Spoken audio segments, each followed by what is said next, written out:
Yes, we are now live on YouTube. 1 second. Yeah.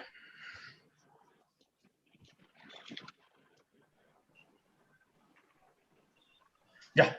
So good evening, everybody, and welcome to this penultimate, the 24th Sunday of some talk to do with urban foodscapes. 1 second, let me mute my. Yeah.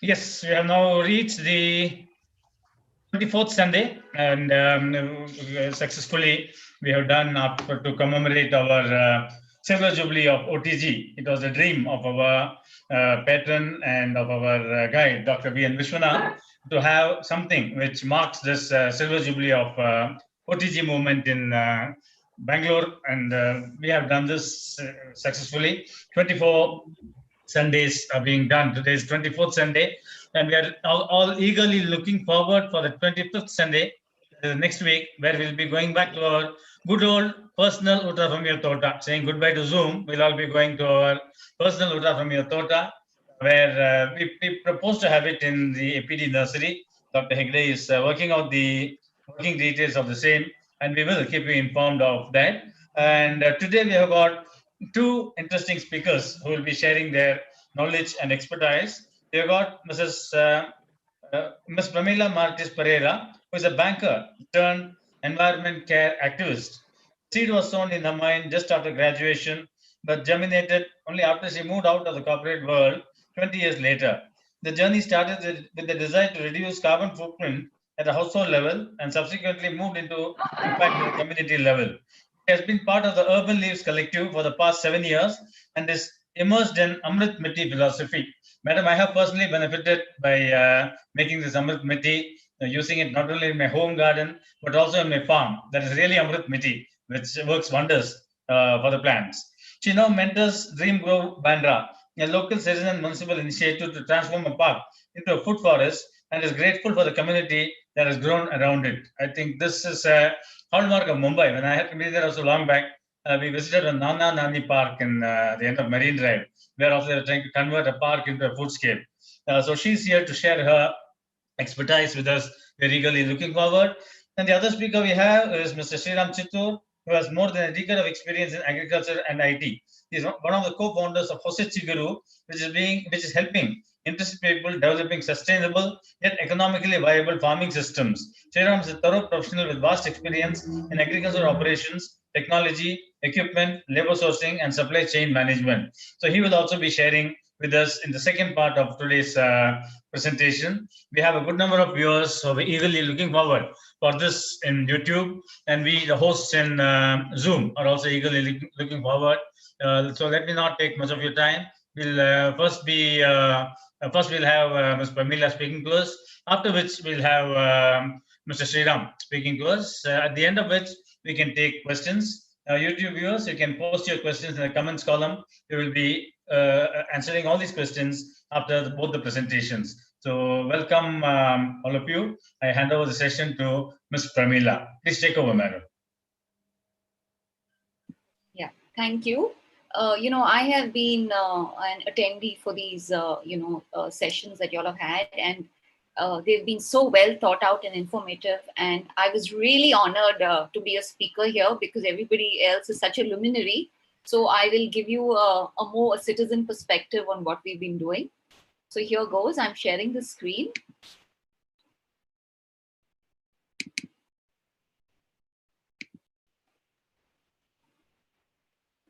I have to just disable. Okay. Now this is Dream Grove Bandra. It's the name we've given this municipal park. And it is a low-cost model for sustainable green spaces in the city.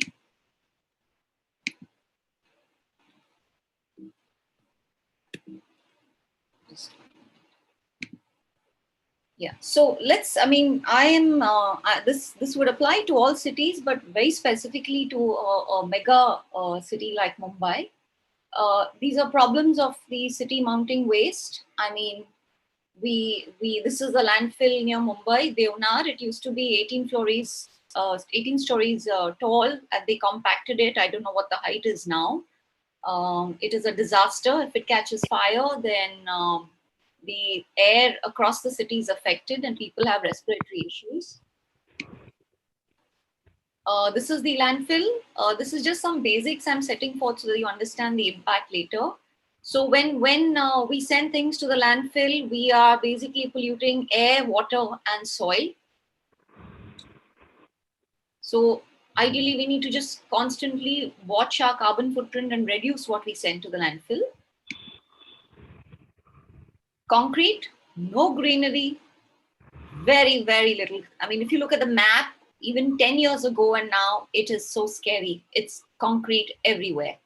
So that has, there is, water does not seep into the soil. We have floods and all associated, risks that come with concretization. And other cities are going this way too. So then there's, of course, health issues, respiratory issues. There's a lot of mental health issues because, there's no outdoor. People live in small spaces with, you don't have opportunity to spend time in the green outdoor. There's road rage. This I'm sure people are used to. All city people are used to. And there's loneliness. As people age, they're alone. I mean, you can be a city of 20 million, but you can be alone. Lifestyle of the city, I guess now with this lockdown, a lot of us have reached this stage. And as bad is our diet and fitness levels compared to what it used to be some years ago, some decades ago. So who is responsible for all this? I mean, is it a government responsibility, or is it citizens, or is it NGOs? I mean, what role do I play? And, whatever I do, is it, really relevant given the size of the problems, and what is the solution that can address all these issues? So I'm just going to just present one case study, which I feel that if we have many of these, it would definitely make a difference, and deal with a lot of the issues that I talked about earlier. Because it is finally about human beings, it is about people and their well-being. And how?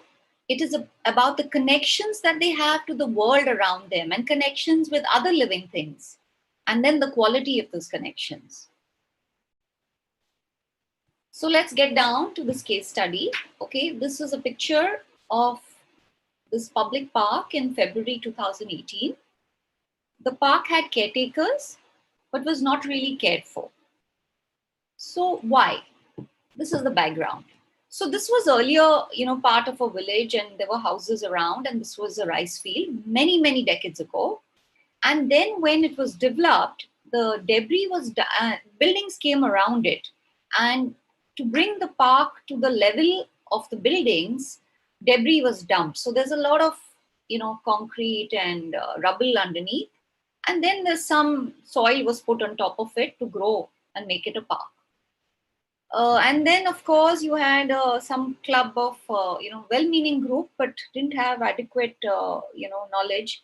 They came and they planted eucalyptus and acacia trees there, which are not local trees. Then that park had fallen into ruin and was a little dubious activities going on. Then the local residents got together, adopted it. There was a scheme with the BMC where local resident associations could take a park, maintain it, and take care of it. Okay, so they planted some fruit trees, saplings here and there. They didn't have the know-how. They tried to do their bit, and those fruit saplings actually languished for 15 years. Till now, then what happened in between, because of, some of the parks which were given to people as adoption were misused, and there was some real estate usurping happening, the municipal authorities took back all these parks. They stopped that adoption policy and they took back the park. Then what happened? Those parks that were genuinely taken care of fell into ruin. And this was the picture you saw earlier. Now, 6 months later, this is that park. Of course, the monsoon makes it also, I mean, it's nice and the monsoon helped. So what happened? So let's give some more background. So I'm part of Urban Leaves, and at Urban Leaves, we make Amrut Mitti, which endeavors to be forest soil. And that Amrut Mitti is life-giving. It is fertile, it has structure, it's microbial, and it's abundant and bountiful when plants that grow in it give so much of produce. So Amrut Mitti is made with dried leaves. So most of Amrut Mitti is dried leaves, and it's such a valuable resource. Now, because I have made Amrut Mitti, and as part of volunteering there, we know the value of these leaves. It would really hurt to see these leaves being burnt or trashed, swept and thrown or burnt. And that causes, there are connected problems with that. So basically, Preeti and I, we worked on this campaign called Save a Leaf campaign, where we provided some solutions online so people understood the value of leaves and started using leaves and not junking them. So the tagline was, save a leaf, clean our air, build our soil, green our city, grow our food. So what happened? This is what happened. All these things came together. A park was taken by BMC. It was taken back by BMC. There was a community leader, Marie Paul, who wanted to get it back because she saw the park going into disruin, and she wanted to build, the community once again. And she heard me speak about Save a Leaf, and she saw Save a Leaf as an instrument to get it back and use it for community building. There was a very open-minded corporate or municipal councillor, as you would call it, who was open to the idea.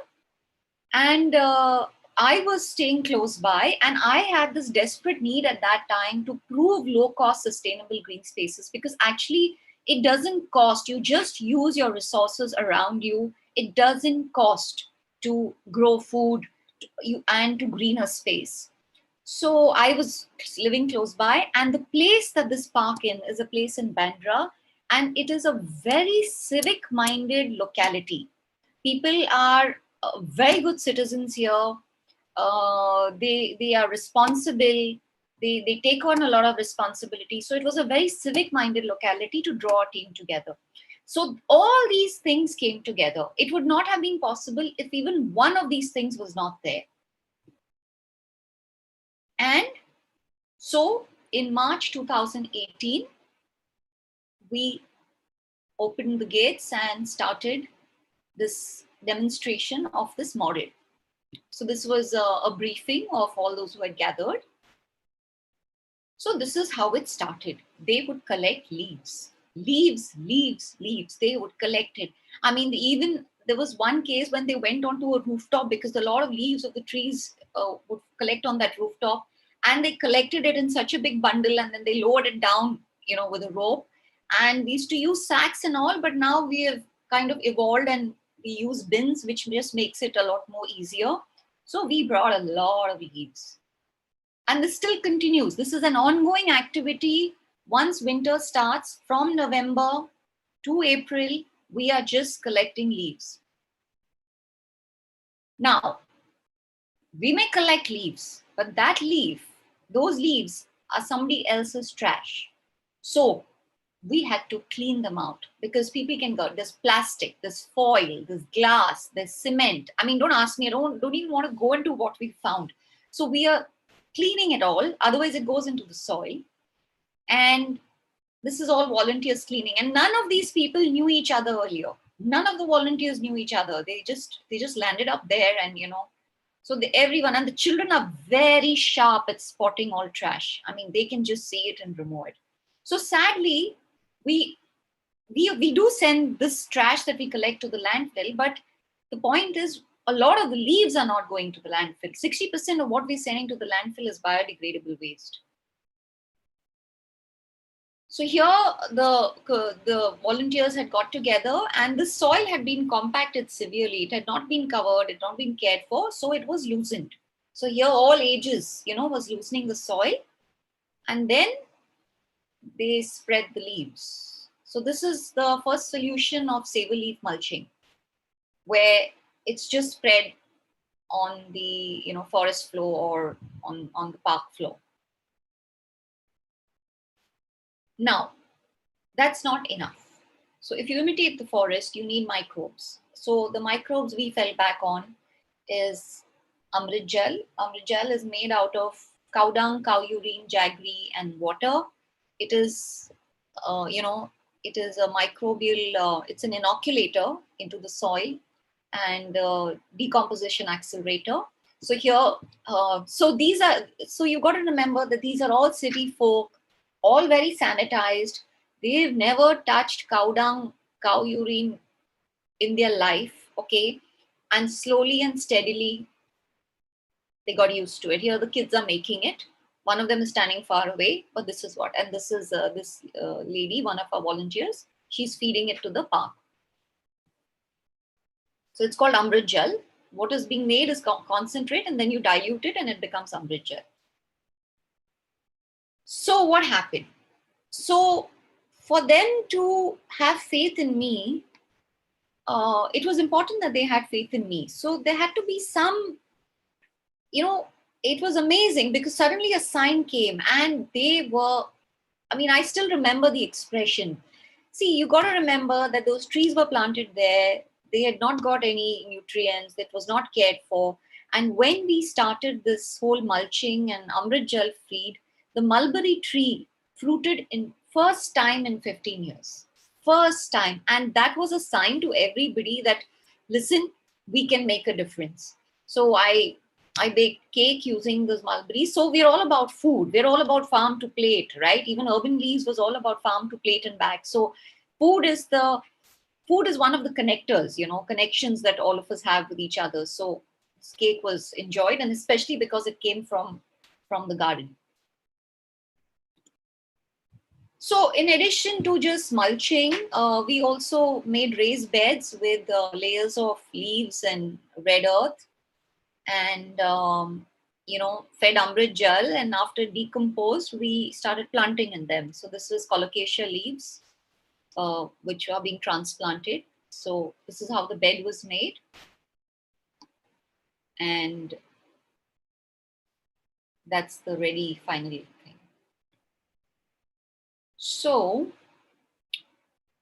this is what it was in February 2018, and in 3 months, this is what you could see. We put creepers and we just planted, sowed, just made the soil alive with diverse crops. So this is the aerial view, February, and in 6 months. I think that was sponge board. So our tagline basically, or our description, is a local environment initiative bringing together the community to turn a nearby park into a food forest using perceived waste material, because that is what the city throws. So if you can see the material here, you have leaves, which we talked about. Cow dung and cow urine is junked by temples, and it goes into the BMC garbage truck. There are these coconut husks which actually decompose quite fast if through the monsoon. So we use them to buffer beds. There's bagasse, which is again city waste. Bagasse also is used for mulching. Here is a volunteer collecting, some building nearby had cut leaves and coconuts, harvested coconuts and peeled it and thrown this on the road. So volunteers go around collecting this. Here, this is mango season. So when leaves stop, then hay is available for mulch. So that's just one. And, so we are surprised at what is possible, when you put your mind to it. So we had a problem with this concrete pathway becoming slippery in the monsoon. So somebody suggested putting mats, cane mats or grass mats or whatever, which didn't make sense from a cost perspective. And then it struck us that, these coconut fronds are lying, these palms are lying on the road. People have their dried palms all lying there. All we did was laid it out in a tattered formation, and we no longer slipped. And after the monsoon, that thing had, with all the stamping and walking up and down, it had decomposed so beautifully. It was lovely soft mulch. So that was the first picture. And the second picture, we are using the coconut hard shells as a buffer to the wall because the soil kept coming on the pathway. So we've built a wall with that. And these were flowers from there was a religious festival nearby, and this was the waste flowers. So we just scattered it as mulch. So you can see the amount of, perceived waste, perceived trash that is coming into the park. So this is actually the other solution, saver leaf solution called kitchen composting. So we would actually, because this park, you've got to remember, has no soil, has very poor soil. So we had to build soil. So leaves, and then the green waste to decompose the leaves would have been is a quick solution. So this is our volunteers would get, from their own kitchens or from vegetable vendors or even the market waste. There was a farmer's market nearby. So the waste would come in a bin and volunteers would compost it, just layering the waste and leaves. And this youngster was in charge of turning the pile every week, because the more you turn it, the faster it decomposes. And that learning, I have found that once I teach, because I can't teach everybody. So once you teach somebody, you just put them in charge of teaching someone else. So when we had summer volunteers, there was an event and volunteers came. So he was supervising the next person. And that's the compost that is being harvested. And these girls are just, sorting it for trash just in case there is. And then it is being used to make saplings here. And you can see the age group. It's a very, very diverse age group, and we're all learning from each other. So this is our little sapling corner. And these were planting it. I think this was 1st of September when there was sowing happening. And look at the kids. So I have received feedback from, parents and even teachers of these children, that they bring the park into their classroom. And they talk about these examples that they see and, bring it up, and they add, it brings the class becomes vivacious, and there's a discussion around experiential learning. So I'm very grateful for that, because I do believe that schools should also have learning gardens. So this is some, experimenting with volunteer ideas, because we have trees there that suck up the water, the acacia and eucalyptus. The crops don't do well and water stressed. So we've started making these mounds, and we've put these, this is Oya irrigation, which is mud pots, which we cover in the ground, which feeds the plant water, because watering on top is not sufficient, because it's just taken up and, sinks into the soil. So this has proved to be quite handy. And it's working quite well, actually. So these are all volunteer ideas. So so you got to understand, these are all city people, are used to vegetables from the market, are used to standard vegetables from the market. We have lost most of our biodiversity, doesn't come into the market. So when they see, in the first place, they see vegetables growing on something which they've not seen before.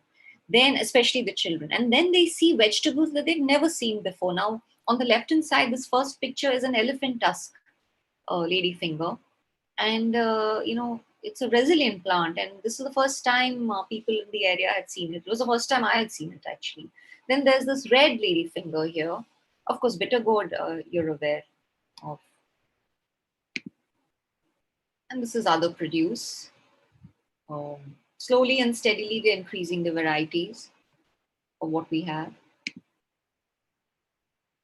And it's for people, to see something growing, something that they have planted, to see it growing. And you must remember that all these, in Mumbai, we don't have space in our apartments. Any space that is there may not get the sunlight, may not get the right, may get a lot of wind because of the sea. So this is a little space for everyone to to have their own connections with plants and grow and enjoy the fruits of their labor. And this is the harvest, and slowly and steadily it's getting better. It was nothing great in the beginning, but now as the soil is getting better, it's people are learning how to harvest, how to showcase it. This is haldi, that was bananas. And on over here is a fruit which people from the coast, Karnataka coast, would be very familiar with, the Golden Coast. It's called bilim. It's a sour fruit, belongs to the same family as star fruit, karambala. So it's used in curries here, coconut curries.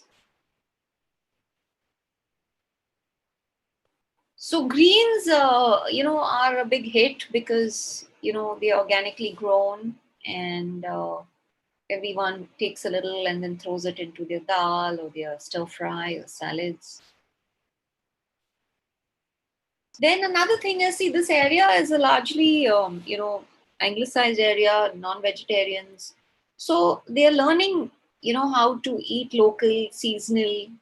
And this is colocasia, which is being made with chala dal. This is breadfruit.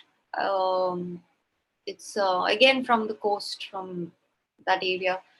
You fry it and eat it, or you use it like potato in your curries. This is cucumber, which somebody had plated from the park. Actually, cucumber and fennel they had plated from the park. This is volunteers learning to make things that they have never made before. Then we have a current volunteer who, who's a chef. So he tried to make a banana flour salad, Vietnamese, very, very aesthetically displayed.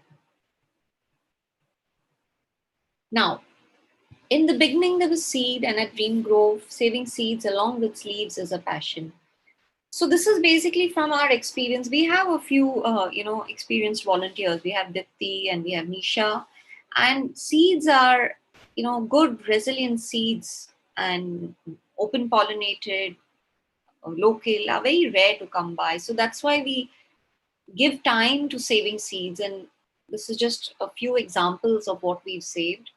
And we're trying to build up the quantity so that we can share it with others. I love this bean. It is so tasty. It's the purple wing bean, and it is highly nutritious, high in protein. All parts of the plant are eaten actually. So we are growing this. We're trying to have more seeds to share. We don't have too much right now. And of course, Karela, the whole ripening, is a visual treat in terms of color. Karela is bitter gourd. That's one thing.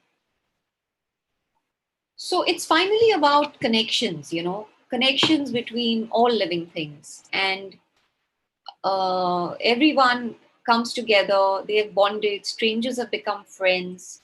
You're there for each other when they have problems. So here it's all about, here actually, it's a lot of, we are a knowledge center. So the first picture is a tour we had to give to citizens on what happens here and how they could do things at home and how they could volunteer. Bottom right is a composting workshop that we had where people shared their experiences. And this particular thing, is actually, this Dream Grove actually inspired a children's book, and we were very, very flattered. Volunteers were so flattered. And there was a children's book written on the Dream Grove story. It's a place to detox. I mean, people are sitting here and getting their sun, and these are all youngsters who come and work and banter and have fun.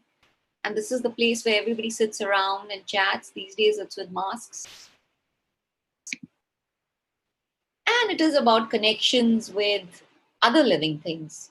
And it's been a learning for me too. And, a child discovered these earthworm eggs. These children, it looks like an earthworm. And at that point of time, this was about 2 years ago, I thought it was an earthworm. But this year I learned it wasn't. That's the Brahmani blind snake. And if they knew it was a snake, I don't think they would be holding it that way. And these are millipedes, all active, in the compost, around the compost and the moisture. And this bird actually seeks refuge here because it's a quiet place. And this is your lime butterfly caterpillar on the lime tree. And there are butterflies different kinds of butterflies. I've just displayed one. And it's also a photographer's paradise because they get to, they are in commune with what they're clicking, and they capture such beautiful pictures. So you can see a bee here, you can see a little bee peeping out of this ladyfinger flower, and there's a golden lizard here. And it is about connection with the plant. I mean, the children and us, we see how the tendril reaches out and climbs and twines. And here the kids, we took a photo of the children with the banana tree, and the banana tree grew so fast. And they watched it grow taller than them. Unfortunately, they were not there when the banana fruited because of lockdown, but they were in wonder that the plant grows so much faster than them. And this is also, for the children to see, this is the pepper plant, like a human like hold of the tree. So this is what everyone observes, and and really takes it in. And it is about connections between all ages. And it's not that the young learn from the old. It is both ways. I mean, this picture down below, this young man is learning from these children because it was the first time he had visited. So they were all teaching him, and they were really giving him a lot of information. Yeah, so there the kids are sewing with me there, and this is the little one sowing ginger. Here they're enjoying the composted leaves and the earthworms in them. And more importantly, we realize that we don't know much. I mean, we may be educated and whatever, but we are all city people and we are not really connected with the earth. So the garden gives us an opportunity to learn from everybody else. This young girl, she was passing by, it was in the monsoon, and she asked if she could help herself with the mushrooms. And when we called her in and she told us that she's going to collect this, and they're going to brew a concoction to help with fever and build immunity. And these were people, friends of our security, and this was our Mali, and we would learn a lot from them. But it's sad to say that the younger generation doesn't know much, and they're all into DAP and urea, so they also are not as connected as the older ones. And what started off with a little bit of skepticism, and people were not really happy when we had taken over the park, now has built into a very symbiotic relationship between the municipality, the municipal workers, the area. In fact, during lockdown, the security was eating from the park because there was no food outside, and they were just using the park. We were not going there, so otherwise we all share. But we said just take it and eat it because it was difficult for them to have access to food. So this is where we share the harvest with everybody around us. So this is it. Together, let us care for our common home, which is Earth, be it in our homes, building societies, or localities. Let us use our barren spaces and abundant biomass to create green hotspots in a concrete jungle. Let us build loving communities. So what can you do? You can follow us on social media, spread the good work, contribute in any way which you can. You can join and work hands-on to learn. Or more importantly, I think this would be the biggest, start an initiative like this in your area. And these are our Instagram and Facebook pages. Thank you. Thank you, madam. That was a wonderful presentation. I think we will have we have got some questions on YouTube. We'll have them for the end of the session. It was very, very enlightening. It was really pleasantly surprised to note that so much is being done by the community gardeners and transforming the urban foodscapes and all that. Thank you so much for sharing your experiences. Now over to Mr. Sriram, who will now be taking over the session. So please take over, sir. Hi, everybody. Just a logistics check. Are you able to hear me? Yes, very much. Well, it was a great presentation by Premila. Really hats off for all the good work they're doing, and wish more people join the bandwagon. And I'm really honored to be part of this session today. So myself, Sriram Chitlur, I am the co-founder of Hosa Chiguru. Whatever Premila is doing in the garden, in a public space which was not being used, we follow the same principles. We've derived a lot of inspiration from Subhash Palekar, Masunobu Fukuoka, One Star Revolution, sustainable methods of growing, and permaculture principles, and taking all of these practices and doing it at a larger scale. So what we do is basically buy large tracts of farmland, which was not under cultivation. It was fallow, where the topsoil is eroded. There is no fertility in the soil. In fact, for a matter of fact, that the land was abandoned, right? We're using all of these principles, which I mentioned just now, and design and develop a farm in a very scientific yet sustainable way, with a focus on agroforestry, horticulture, and permaculture vegetable garden. And the icing on the cake here is a lot of us actually aspire to own a farmland, and they don't have an avenue to do this because they have their own day jobs and they're all busy in their own profession. So Hosachi Group bridges that gap. So we fulfill the dream of, we help enable the people to fulfill their dreams of owning a managed farmland. So the farmland is designed by us, maintained by us with a certain specific goal in mind, and we are transforming fallow, dry landscapes into lush green forests. We're currently managing about 1,000 odd acres. Started about 10 years ago, 1 acre at a time, one farm at a time. We've learned ourselves, we've learned hands-on. Nothing can beat, we're all educated, we all know a lot of theory. Excuse me, Mr. Sriram. While testing, it was fine. Now the volume is a little low. Can you try to increase your mic volume? I will do that right away. It is heard, but it will be nice if we can increase a little. Can you hear me now? Is this better? It's better. All right, cool. Thank you. So just to give a little recap, if in case somebody has missed what I've said. So we are managing close to 1,000 acres of farmland, which was actually originally fallow lands and not being cultivated for quite some time, where the topsoil is eroded and all of that. We develop a very scientific yet sustainable farm there, with a primary focus on agroforestry, food forest, and permaculture vegetable garden. We also do farm stay in that, so that people can get connected to the farm. So whoever has any active interest, who's a green enthusiast but don't have time to design and develop their own farm, we cater to their needs. I would like to share a screen of mine so that I can show how we have transformed some of our works, some of the farms that I was mentioning about.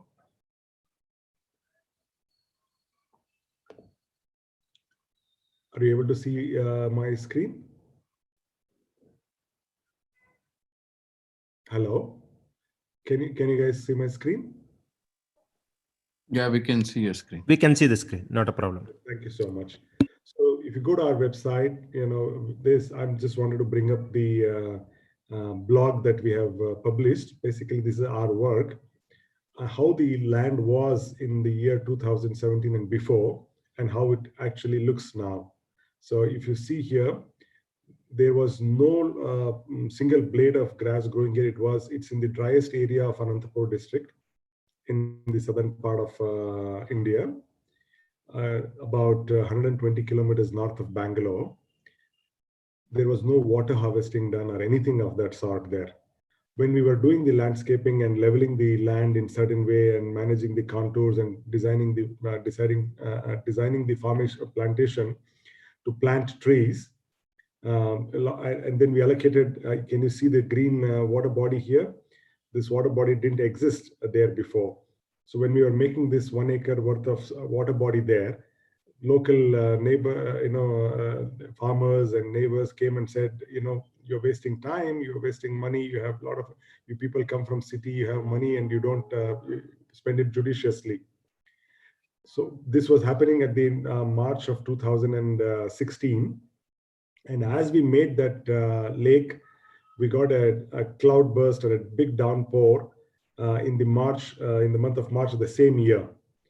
So we were lucky to harvest about 1 crore liter of water, which we used for the next subsequent 3 years. Though we drilled borewells in the farmland, we did not use any of the borewells at all because we had so much of water. So what I tried to say here is when we design a farm, we design it very scientifically, very sustainably. We believe water and soil are life resources. We have to manage them very judiciously. And all of our farms are water positive. With every passing year, our soil is more fertile, it has more life, it has more microbes. The water table has increased big time because we not only harvest the rainwater, we do borewell water recharge, we do creek water harvesting, we do compartment bund harvesting. A land which had no water in a water-starved area, our farm stands out as a green oasis, and a lot of neighboring farms around us have also seen the benefit of what we did because their water table has also increased, and they've got inspired by us, and they are doing quite a bit of work themselves. So I'm just browsing, just to show you a few more images. This land that you see here was also barren land. We had to follow the contours, and we made raised beds, and this was in the making. Otherwise, it was all topsoil eroded. There was nothing at all there. This was in the year 2017, and look how it has got transformed now. We have 10, 12 feet tall trees standing there. Water is harvested. The amount of organic matter that is there, like Premila was talking about saving leaves, we encourage people to bring in all the green waste, the dry waste that's generated outside our farm, and it's all doing here. Another thing that which I wanted to bring to everybody's attention is, in any farm or garden, there will be a lot of weeds. It comes automatically. There are weeds. You can't live with it. The typical traditional scientific methods, especially after the Green Revolution, where we are using the urea, DAP, and all of that, we have resorted to saying, kill the weeds by applying weedicides. Weedicide is banned all over the world, but even today in India, we use quite a bit of weedicides to take out our weeds, and thinking that it is adding, we can only grow productive soil and monoculture agriculture. But whereas what we have realized is that's not the right way to do. We don't want to add poison to the soil, and hence whatever we are doing for the soil is all organic. We make our own compost. Every of our farm has desi cattle, the local vernacular cows. We breed them. We use their cow urine and cow dung to make sure we make Amrut, of course, with the same concoction that my previous speaker was speaking about, with jaggery and dal powder. Typically Amrut was used for a small farm level. But what we have done in our large scale farms is to multiply that and industrialize that, and make sure that Amrut is delivered through our drip pipes. Typically what happens in a small farm, Amrut is actually made there, and they pour it in a small cup to every plant that is out there. But we realized we wanted this to be scalable, and hence what we have developed is the Amrut unit, which will create a lot of the Amrut made of all these concoctions. We filter it finely, and then the water with the actual life-saving, life-giving bacteria are actually being transported through the drip irrigation to every plant. And hence we don't lose water. At the same time, we're also not losing bacteria, and we're able to pump them back into the soil. You will the amount of organic matter that is there in our farm is unbelievable. Earlier, whatever rain was falling in our farm was actually running off, because there was no way, because the topsoil was already eroded and most of the water was going off. But right now, we've created a sponge, about 3/4 of a feet to 1 feet of organic matter all across the farm because of our organic practices. The topsoil is very soft, and hence, even big rain we're able to soak in the water and not let the water run off and eventually flooding another place, right? We're conserving quite a bit of water. So this was one of our farm called EOS, and I'm just trying to pull the data. We follow mulching practices in order to increase the organic matter. We do chop and drop method. Like I said, instead of wild weeds growing, we choose the weeds that are growing. We make sure that those kind of seeds are broadcasted all over the place. We allow the plant to grow, and we use tractors and mechanization to mulch it back and plow it back into the soil to increase the organic matter.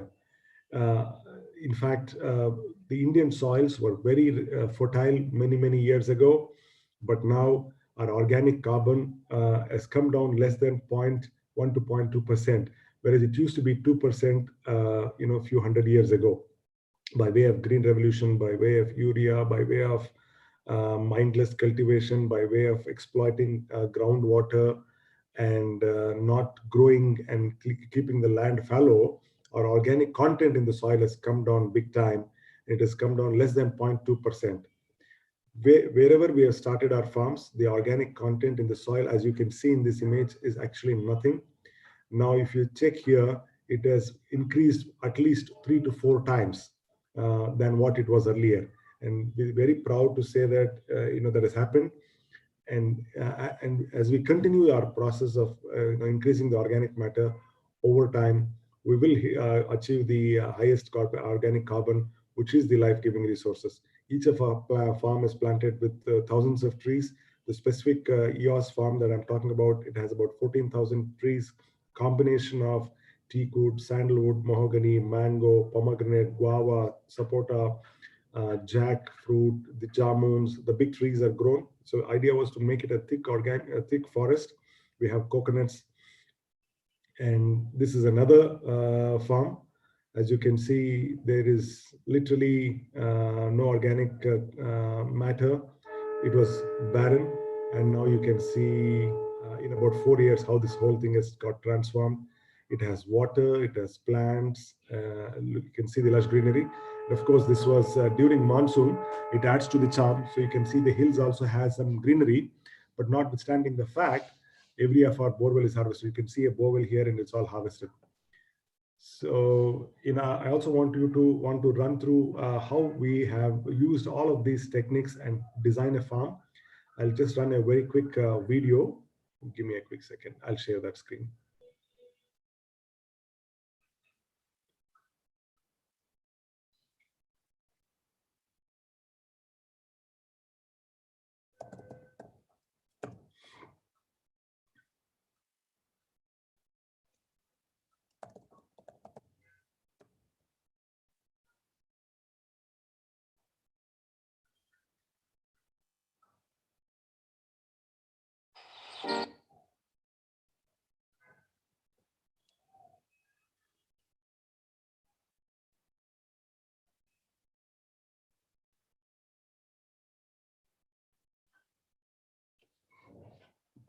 So this is the aerial view of one of our farm. It has a self walkthrough. I'll just help play the video.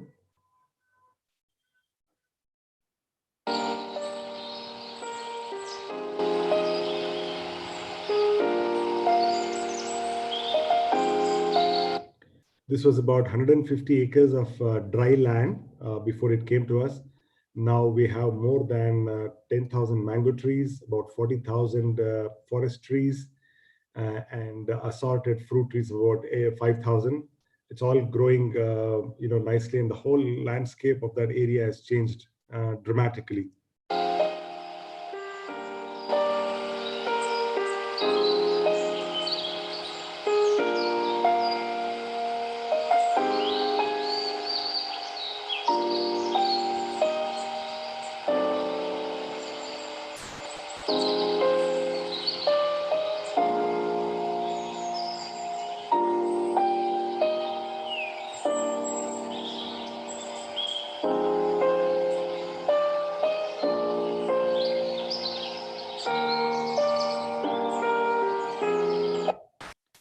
As you can see here, this is the irrigation pond. We've drilled about 7 bore wells, and the water from all the bore wells gets pumped into this, tank. From here, we do all the soil, pH correction and add, a lot more energy to the water, curate it, well aerate it, and then eventually filter it, and then irrigate the plants using the drip irrigation system, which is actually mounted here.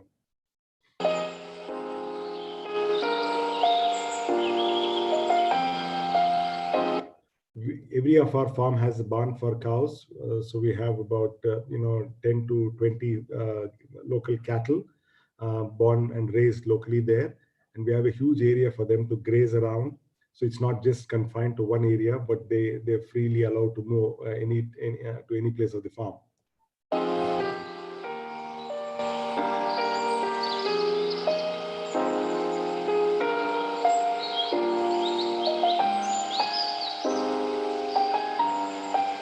So we don't use any flood irrigation anywhere. Hitherto, we have seen quite a bit of flood irrigation used. And as you all know, mostly agriculture uses 95% of the fresh water that we have. The rest 5% is used by all of us, for personal consumption and industrial consumption.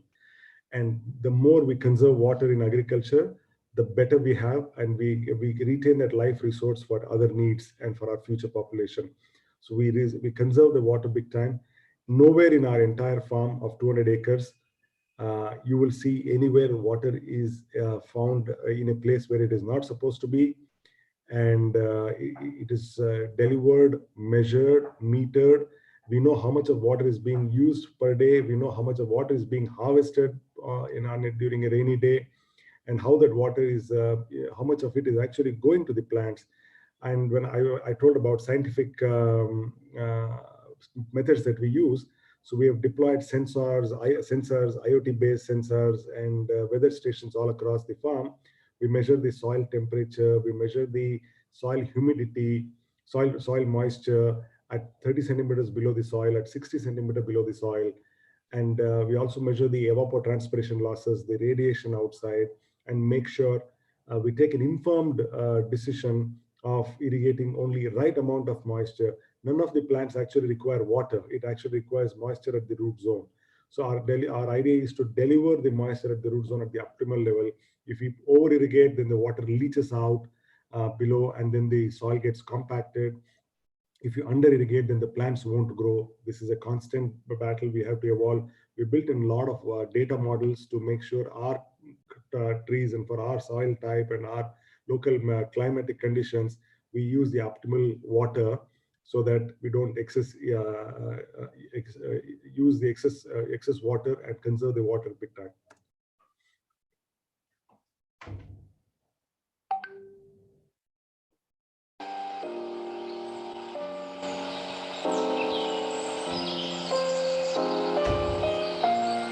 This is a permaculture garden. Unfortunately, I don't have a video that actually shows up. Now that entire area has become a beautiful food forest, where all the greens, the leafy vegetables, everything grown in the permaculture principle are being used in the common kitchen, where all our farm owners, whenever they come, the food is prepared using the food that is grown here. It's a true literal translation of Uta from your Tota, if you really ask me. It is grown here, and it is prepared. The food is prepared right at the farm and eaten there as well. Uta from your Tota is we are following literally in this farm.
So we offer managed farmlands. They're very scientifically and sustainably designed, maintained, and designed, developed, and maintained by us.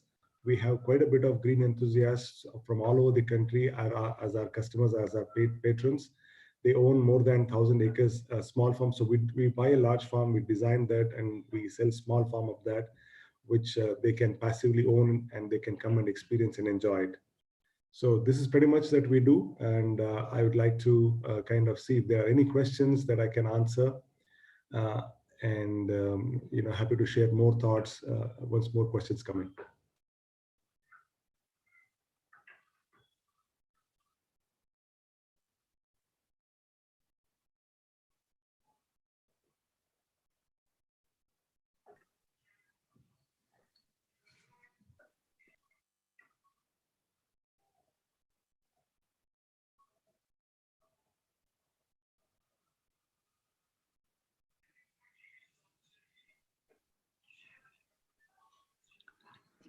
Thank you, Sriram, for that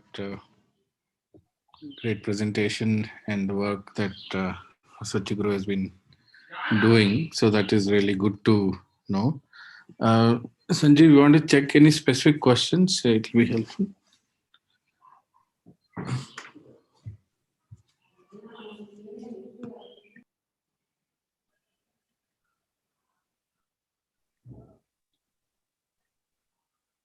Sorry, was speaking on a mute. There are a couple of questions on posted on the chat. So some of them are asking, how are you managing the finance and any income generated from it? Yeah, so like I said, first we as a company, we buy the land, we develop and design it, but we also sell the land as small farm to individual green enthusiasts, so that they can know, all that they have to do is just buy the farmland, select the land which they want to do, select the extent how much they want to own, select the trees that they want to grow, and we grow it for them, we maintain it for them, we sell it for them, and we share the produce at we share the revenue at 70-30%. So the customer gets 70% and we get 30%. That's what we have been doing. Thank you. And they're also asked, like, what kind of weeds are being plowed back? Pics of weeds would help more than names. So Yeah. basically, if you can try and help them out with the answer. Yes, I can actually give you the list. It's general logic. What we are doing is grow nitrogen fixing any dicotyledons that are actually rich with nitrogen. We grow them and then plow it back. We can share the list with them. And one more interesting question is, like, they have asked, like, how much time does it take to develop an acre of land in the permaculture way? So in a permaculture way, depending on, there are multiple definitions of permaculture, but if you really want to do this 7-layer farming, the principle of 7-layer farming is the outermost area should have large, big, tall trees, so that it creates kind of a boundary. It cuts off the bad air flowing into the farm. And then as you get closer into the center of the land, you will have low height plants, like it could be small fruit trees, then shrubs, then what is grown on the like paddy, and then leafy vegetables around the small house. So if you want to see a fully evolved farm like that, it may take at least 6 to 8 years.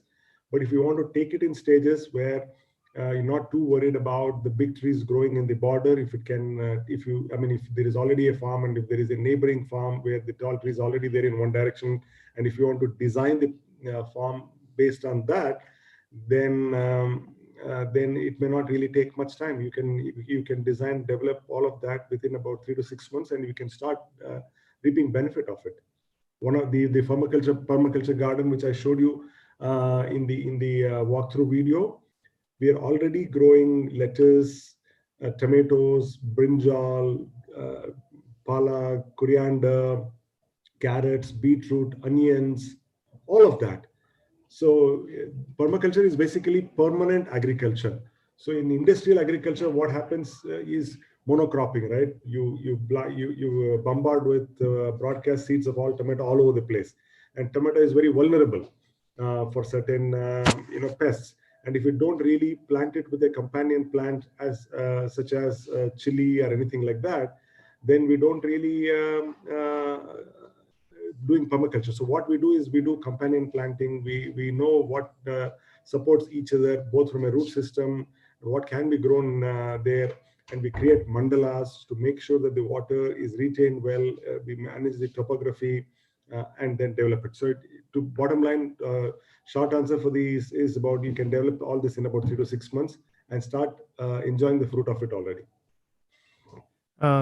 Thank you, sir. And basically, they are also asking about the contractual terms of how this farming works. And one thing, they would be interested in visiting farms. So they would be awaiting information like how can they reach you out, and if they want to make a visit to you and learn about how this whole thing works. So what do you suggest? Like, is there a website or a phone number? If you can share it to them, that would be great. Yeah, so what I'm doing is I'm just opening our website. I'm just sharing it on the screen just now. It is www.hosachiguru.com. You have plenty of information there. The contact address, everything is mentioned there. Is there any which way that I can put it in the chat window in this group, or because I don't have access to the YouTube, so you can say it is www.hosachiguru.com. You can find all the information there, and if they can leave their name and number, we will get back to them. Thank you so much, sir.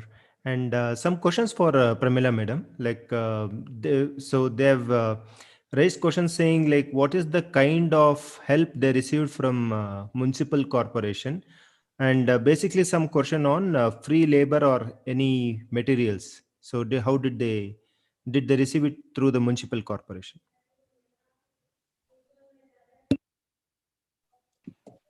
Yeah, so the model is, this is a municipal park, all right?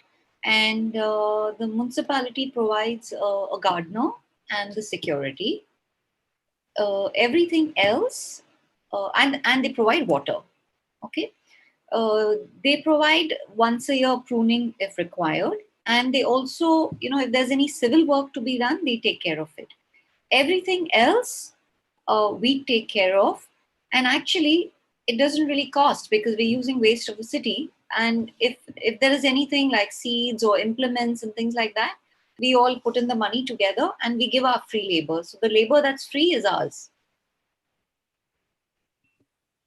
Thank you for that answer, Premila madam and Sriram sir. Thank you. I think we have covered most of the questions which were there on the comments window. Thank you so much. And it was definitely a very inspirational one. And this shows our young generation also would love to do or carry forward this in the future. And I hope for a greener India. I hope to see a greener India and much cleaner India. Thank you for providing us with such beautiful information. Thank you so much. Thank you, from your Thota, for organizing this. It was a real honor. Please continue your great work. Yeah, Dr. Rajesh, you want to take over for the closing remarks?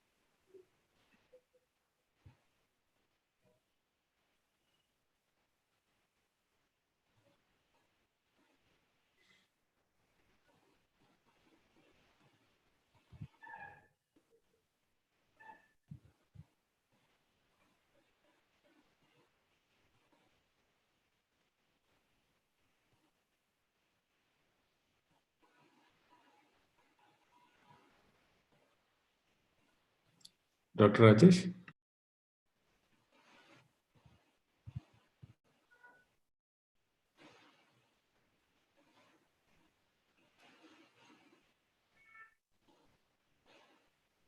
Yeah, he should be there now.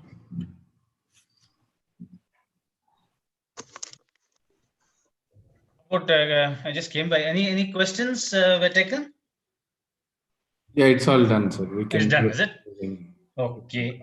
So with this, we end not only the 24th talk on urban foodscapes, but also this is the last one, the last virtual one. We have one-on-one meet the good old Uta Tota, which is happening the coming Sunday, Friday, Saturday, and Sunday, having the event in APD. Dr. Hegde is working out the logistics for that, and the main OFIT will happen Sunday. It will be nice if Tanmay Madam and Premila Madam can also make it from Mumbai, because it's not a live event, so you'll have to come in person. It's a cordial invite from all at GCF for you to join us next Sunday. So, viewers on YouTube, thank you so much for patterning, for extending your time and for supporting us in this venture. And as I always say, in case though this is the last event on this Silver Jubilee, we will continue to have videos posted. So do subscribe to this channel so that you keep getting all your updates regularly. Now, all of us here in Zoom, I think I should place on record the excellent support that we have been receiving, and also the untiring efforts of Dr. Rajendra Hegde, which has ensured that all these 24 Sundays go on uninterrupted. And of course, Anil Nadig, who is also a founder member of the GCF. We have a lot of other veterans. We got Pradeep Oak from other Chetana, Madam, Premila, we were all regular. Ramakrishnan sir, we were all regular. Sanjeev also was quite active in many of these events. Lakshmi Meenak, she was also there. So thanks the Zoom team for making this happen. And thank you, YouTube viewers. We will now be stopping the live streaming. Wish you all a wonderful week ahead. And I look forward to meeting you all the coming weekend. We'll be posting you the details in WhatsApp groups. It should be mostly in the APD nursery. So do join us there. Thank you and have a wonderful week ahead. Thank you. Yeah, you can just stay for the photographs. Sir, I'll just stop off the live stream once again. Yeah.